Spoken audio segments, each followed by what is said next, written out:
Hello everyone, কেমন আছো তোমরা সবাই? আশা করছি অনেক অনেক ভালো আছো আর আমি অনেক ভালো আছি। তো এই কেকটা ছিল আমার বাবার বার্থডে কেক। তো কী কেক বানাবো সেটা ভেবে ভেবে তো আমি পুরোই অস্থির হয়ে গিয়েছিলাম। দু তিন দিন ধরে আমি কেক খুঁজছিলাম যে কোন কেকটা বানানো যায়, কোন কেকটা বানানো যায়। বাট আমি কিছুই বুঝতে পারছিলাম না। মানে ওই এক গাদা দেখে ফেললে যা হয়, মানে এক গাদা ছবি দেখছি বাট কোনোটাই পছন্দ হচ্ছে না।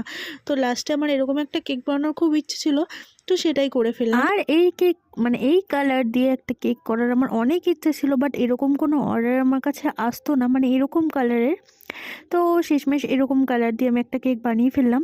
আমার তো খুব পছন্দ হয়েছে আর বাবারও খুব পছন্দ হয়েছে। এই বলগুলো দিয়েই ফার্স্ট টাইম ডেকোরেশন করছি।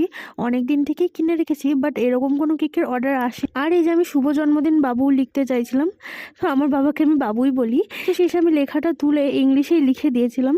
আর এই যে কেকের ফাইনাল লুক কেমন লাগছে তোমরা কিন্তু অবশ্যই একটা কমেন্ট করে জানিও। দেখা হচ্ছে